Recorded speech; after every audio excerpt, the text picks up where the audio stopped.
ब्रह्मा कुमारी संगठन के इस महत्वपूर्ण सम्मेलन में भाग लेकर मुझे अत्यंत प्रसन्नता हो रही है। ब्रह्मा कुमारी शांति सरोवर की 21वीं वर्षगांठ के अवसर पर हम सब यहाँ उपस्थित हुए। पिछले 2 दशकों में शांति सरोवर ज्ञान, योग, सेवा, शांति और प्रेरणा का एक महत्वपूर्ण केंद्र बन चुका है। आज के सम्मेलन का विषय है timeless wisdom of Bharat, pathway to peace and progress. ये विषय आज के समय में अत्यंत प्रासंगिक है। आज का विश्व समुदाय में अनेक बदलाव आ रहे हैं। इन बदलावों के साथ ही अनेक गंभीर चुनौतियां भी हमारे सामने हैं, जैसे मानसिक स्वास्थ्य से जुड़े समस्याएं, सामाजिक संघर्ष, इकोलॉजिकल इम्बैलेंस और मानवीय मूल्यों का पतन। हमें ये याद रखना चाहिए कि केवल भौतिक विकास से जीवन में सुख और शांति की प्राप्ति नहीं होती। इसके लिए आत्मिक या आंतरिक स्थिरता, भावनात्मक समझ और मूल्यों पर आधारित सोच आवश्यक है। आज के समय में भारत की शाश्वत ज्ञान परंपरा अत्यंत उपयोगी है। हजारों वर्षों से हमारी सभ्यता ने उन सिद्धांतों को अपनाया है जो सत्य, न्याय, करुणा, आत्म अनुशासन और प्रकृति के साथ सामंजस्य पर आधारित है। इन मूल्यों ने हमारी समाज को सही दिशा दी है और ये मूल्य वर्तमान चुनौतियों का सामना करने में हम लोगों को शक्ति और प्रेरणा देती है। भारत की आध्यात्मिक विरासत विश्व की मानसिक, नैतिक और पर्यावरण संबंधी समस्याओं का समाधान प्रदान करती है। आधुनिकता और आध्यात्मिकता का संगम हमारी सभ्यता की सबसे बड़ी शक्ति है। वसुधैव कुटुंबकम का भाव, पूरी दुनिया को एक परिवार मानने की सोच आज वैश्विक शांति की सबसे बड़ी आवश्यकता है।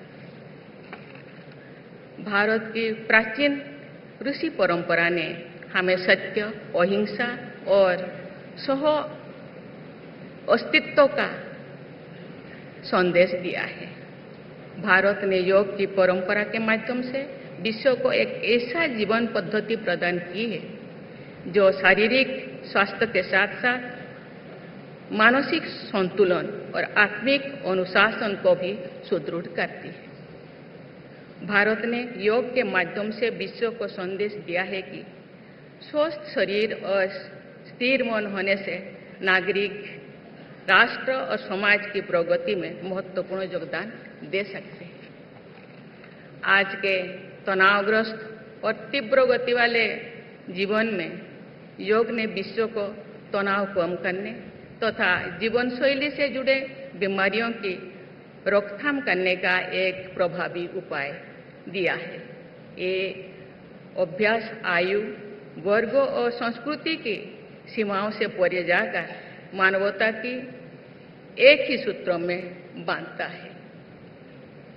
ये केवल शारीरिक क्रियाओं का अभ्यास नहीं, बल्कि विचार, व्यवहार और जीवन दृष्टि को सकारात्मक दिशा देने की एक समग्र साधना है।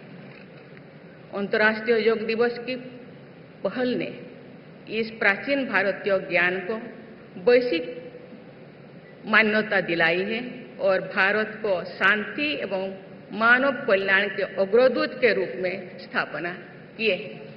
कहीं ना कहीं ब्रह्मा कुमारी ईश्वरीय विश्वविद्यालय का योगदान यहाँ निहित है। आज सरकार के लक्ष्य भी इस शाश्वत ज्ञान से गहराई से जुड़े हुए हैं। समावेशी विकास का लक्ष्य, जिसमें समाज के वंचित वर्गों और हाशिए पर रह रहे लोगों का विकास शामिल है। ये लक्ष्य उपनिषदों के समावेशी विचारों के अनुरूप है। प्राचीन गुरुकुल प्राणी में आत्म अनुशासन और कौशल विकास पर बोल दिया गया है। आज आत्मनिर्भर भारत की अवधारणा से हमें स्वावलंबन की प्रेरणा मिलती है। सतत विकास, स्वच्छ ऊर्जा और पर्यावरण संरक्षण के प्रयास भी प्रकृति से प्रेम और उसके साथ सह आत्मिक की भारतीय सोच से प्रेरित है। आध्यात्मिकता सामाजिक एकता और राष्ट्रीय प्रगति में एक मजबूत आधार की तरह काम करती है। जब एक व्यक्ति अपने भीतर मानसिक स्थिरता, नैतिक मूल्यों और आत्मनियंत्रण का विकास करता है तो उसका व्यवहार समाज में अनुशासन, सहिष्णुता और सहयोग को बढ़ावा देता है। ऐसे व्यक्ति राष्ट्र के निर्माण में भी सक्रिय योगदान देते हैं। आध्यात्मिक चेतना से प्रेरित लोग अपने कर्तव्यों के प्रति जागरूक रहते हैं और समाज में सकारात्मक बदलाव लाने की दिशा में प्रयासरत रहते हैं। दशकों से ब्रह्मा कुमारी संगठन वैश्विक भारतीय मूल्यों को विभिन्न देशों तक पहुंचा रहा है। केवल देश ही नहीं, विभिन्न आत्माओं तक, लाखों आत्माओं तक, करोड़ों आत्माओं तक। ये संगठन लोगों से शांति और सकारात्मकता का विकास करके समाज की नैतिक और भावनात्मक संरचना को मजबूत बना रहे हैं। इस प्रकार ये संगठन राष्ट्र निर्माण में सार्थक योगदान दे रहे हैं। शांति सरोवर भी इस विश्वव्यापी संस्था का एक उत्कृष्ट केंद्र है। आज संतोष दीदी ने मुझे देर आए, इतने देर लगा। मुझे लगता है एक कहावत है, देर है के दुरुस्त है, सब्र का फल मीठा होता है। ये परिसर आज एक बड़ा आध्यात्मिक प्रशिक्षण केंद्र बन चुका है। पिछले 21 वर्षों में इसने मूल्य आधारित व्यक्तित्व के निर्माण, मानसिक स्वास्थ्य संवर्धन और भावनात्मक क्षमता के विकास में महत्वपूर्ण भूमिका निभाती है। मैं अपने आप को खुशनसीब समझती हूँ। परिस्थिति जिस हालत में हो, मुझे इस संस्था से पालना मिला है।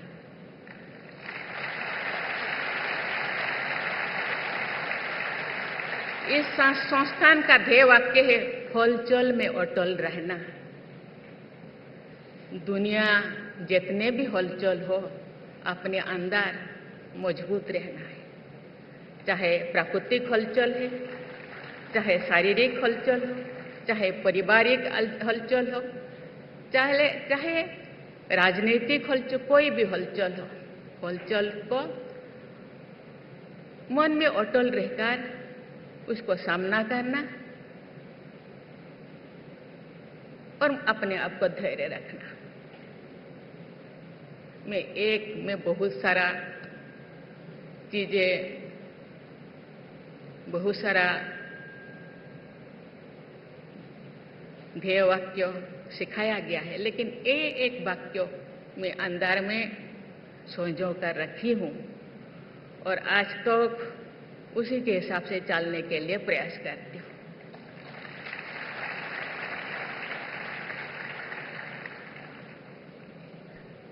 ये संस्थान बहनों के से लीडरशिप में चलने हुए ये संस्थान है। परमपिता परमात्मा ने माताओं को चुने हैं। हम भी कभी चुने थे कि माता दुर्गा के रूप में, माता काली के रूप में, माता सरस्वती के रूप में, माता लक्ष्मी के रूप में, माता सीता के रूप में, लेकिन हम भूल गए। लेकिन और एक बार, जिसके हम जो यहाँ आ रहे थे, झांकियाँ वहाँ चला रहे थे, जहाँ की शेर और हिरण वहाँ एक तालाब में पानी पी रहे थे। तो मुझे लगता है आज वो समय आ गया है और जैसे कि पूरा विश्व में ब्रह्मा कुमारी बहनें, साथ ही साथ भारत अपने कार्यशैली, राजनीतिक कार्यशैली से अपने ऐतिहासिक परंपरा को आगे बढ़ा के पूरा विश्व को एक परिवार के रूप में एक साथ पिरोने के लिए प्रयास कर रहे हैं। मुझे लगता है इसी तरह हम सब प्रयास करेंगे तो वो दिन दूर नहीं कि एक साथ ही गाय, शेर, हिरण, सांप सब एक जगह पानी पिएंगे और युग को लाने वाला हम ही होंगे। हम बदलेंगे तो युग बदलेगा। ये प्रयास जो ब्रह्मा कुमारी बहनों का और भाइयों का जो प्रयास है, मुझे लगता है जरूर सफल होगा। इस विशेष अवसर पर मैं ब्रह्मा कुमारी संगठन की सराहना करती हूँ। आपके मूल्ययुक्त ज्ञान, योग, सेवा और समर्पण का भाव भारत की श्रेष्ठतम परंपराओं को प्रतिबिंबित करते हैं। आज आपके उज्जवल भविष्य के लिए शुभकामनाएं देती हूँ। बहुत बहुत शुभकामनाएं। धन्यवाद। जय हिंद, जय भारत। ओम शांति।